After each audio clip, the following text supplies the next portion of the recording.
Assalamualaikum warahmatullahi wabarakatuh. Sebelumnya perkenalkan terlebih dahulu, nama saya Muhammad Septian Zanzani. Saya dari kelas Sistem Informasi 603 dari Prodi Sistem Informasi. Di sini saya akan mempresentasikan hasil dari kerja saya dalam menyelesaikan ujian tengah semester di mata kuliah metodologi riset dan penulisan ilmiah sistem informasi. Oke, jadi di sini saya diberi tugas untuk menjelaskan yang pertama tentang jawaban tugas sebelum UTS yang telah saya buat, lalu buat rangkuman dari materi yang sudah Anda pelajari dan review jurnal berikut, jurnal dan yang dan satu dan jurnal yang kedua, dan bagaimana review jurnal yang baru Anda. Oke, saya akan jelaskan tentang tugas di UTS sebelum UTS yang telah saya buat. Itu saya diminta untuk mereview beberapa jurnal yang saya ambil dari Google Scholar. Di sini ada sudah saya cantumkan beberapa jurnal yang saya pilih dan saya rasa menarik untuk kita review. Dari semua yang telah saya lakukan, ini kita menggunakan metode yang berbeda ya, dan saja objek yang kita baca atau kita bahas di sini itu banyak sekali yang berbeda. Sini jurnal yang pertama, di sini kita mereview tentang bagaimana suatu jurnal, bagaimana suatu keamanan informasi itu merupakan suatu yang sangat penting dan banyak positifnya apabila kita bisa menguasai hal tersebut. Ada berbagai contoh lagi. Di sini saya mereview jurnal tentang bagaimana penggunaan sistem informasi akuntansi dalam mengelola sebuah data yang ada dalam suatu perusahaan untuk mengambil keputusan yang lebih baik ke depannya. Sekali jurnal itu. Dan berikutnya ada jurnal-jurnal yang membahas tentang sistem informasi akuntansi lagi. Ini lebih ke bagaimana cara kita menggunakan enkripsi data yang diperlukan supaya data tersebut tidak mudah dicuri. Jadi hanya perusahaan dan orang yang bersangkutan saja yang bisa mengakses data-data milik perusahaan tersebut. Dan berikutnya juga ada makalah yang ditulis oleh TNI Ardiansah, Yuri Rahmato, dan Johan Amir tentang bagaimana penggunaan ekstrim programming dalam mendesain suatu sistem informasi akademik atau CIA ya, untuk suatu sekolah karena dari makalah. Kemudian ada makalah yang dibuat oleh Muhammad Ali Rashid Angga Trajadi yang berisikan tentang evaluasi keamanan sistem informasi, bagaimana fungsi dan kira-kira apa yang upaya bisa dilakukan dalam evaluasi keamanan sistem informasi dalam konteks bisnis digital. Ya, maka itu dibahas sekali betapa pentingnya pengembangan informasi text instruction yang lebih canggih dan dapat diandalkan dalam konteks jaringan komputer. Karena kalau tidak diatur, disusun dengan rapih bagaimana mereka mendesain atau menyusun keamanan yang diperlukan, itu akan sangat berbahaya sekali.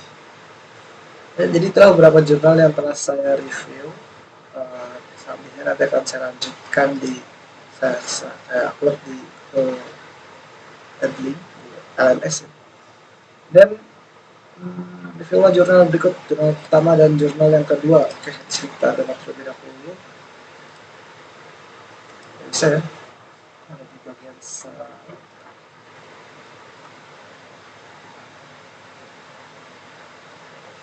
ini.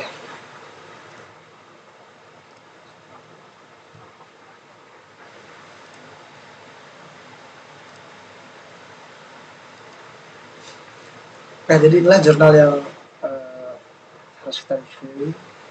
Sebelumnya saya setelah membaca beberapa bagian penting yang ada dalam jurnal ini, jurnal 1 dan jurnal 2, dan saya dapat menarik beberapa poin yang inti dari jurnal ini ya. Terus ada di sini. Di jurnal 1 saya mendapatkan orientasi perusahaan dan berbagai aspek manajemen strategis yang dibahas.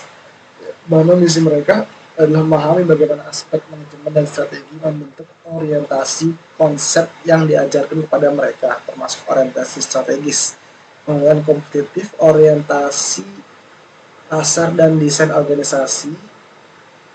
Oleh karena itu, studi ini menunjukkan bahwa orientasi strategis adalah seperti konservatif dan kewirausahaan yang memainkan peran penting terhadap pembentukan kinerja perusahaan, terutama di perusahaan kecil dan menengah. Nah, jadi kesimpulannya dari makalah yang pertama itu adalah bahwa orientasi kewirausahaan dan orientasi konservatif memiliki pengaruh yang sangat signifikan terhadap kinerja suatu bisnis yang dirasakan di perusahaan-perusahaan kecil. Hasilnya menunjukkan bahwa menyeimbangkan orientasi kewirausahaan dan orientasi konservatif sangat penting untuk meningkatkan kinerja. Studi ini juga menekankan manfaat sinergis dan penggabungan IO dan CO yang kita perlukan. Jadi memang betul sekali ya. Lalu yang kedua, jurnal yang kedua itu adalah karya yang ditulis oleh Shingo Aizawa, Christopher Ziguras, yang mana mereka membahas tentang pengembangan dan penguatan microcredentials EY Asia Pasifik yang menekankan bahwa pentingnya kerjasama regional, kerangka kerja internasional, dan keterlibatan berbagai stakeholder. Dan mereka juga berupaya untuk melakukan mengintegrasikan ke MC ke dalam sistem pendidikan yang ada. Bagaimana upaya untuk meningkatkan pelajaran seumur hidup dan mempromosikan mobilitas tenaga kerja yang berkualitas. Pendekatan di negara-negara seperti di Singapura, Korea Selatan, Australia, yang dikombinasikan dengan dampak pandemi COVID-19 pada pengiriman pendidikan online atau membentuk lanskap pendidikan di wilayah ini. Kesimpulannya dari makalah tersebut ya tarik sekolah bahwa menjadi microcredentials menjadi semakin penting untuk mengembangkan karir dan pelajaran seumur hidup di wilayah Asia Pasifik. Singapura, Korea Selatan, Thailand, Jepang, dan Selandia Baru, Malaysia, Australia, dan negara lain. Dan di wilayah-wilayah ini telah menetapkan kerangka kerja nasional, peluang untuk mengakor bersama melalui kerjasama regional, mengembangkan kerja nasional, dan partisipasi berbagai pemangku kepentingan mobilitas dan pengiriman pendidikan siswa di seluruh dunia. Pertanyaan keempat, bagaimana menurut Anda cara mereview jurnal yang benar? Jadi setelah saya melakukan beberapa tugas yang jadi beberapa saya telah menyelesaikan, saya telah mereview beberapa jurnal yang saya baca, dan saya menggunakan cara-cara yang pertama yang jelas, saya membuat struktur tulisan, kira-kira bagian mana yang harus saya baca secara detail dan bagian mana yang sekiranya di situ mungkin memang perlu effort yang lebih atau mencari secara teliti bagaimana yang sangat penting dalam jurnal tersebut. Itu dengan cara ya kita membaca jurnal tersebut, kemudian kira-kira kita membuat ucapan pembukaan atau membuat daftar isi seperti apa jurnal yang ada, apa saja poin-poin terdapat dalam jurnal tersebut, lalu tuliskan keterangan jurnal tersebut dan kita tarik kesimpulan dari semua poin-poin yang telah kita baca dalam suatu jurnal tersebut. Oke, mungkin itu saja apa yang bisa saya sampaikan pada kesempatan kali ini. Sekian dari saya Muhammad Septian Zamzani. Wassalamualaikum warahmatullahi wabarakatuh.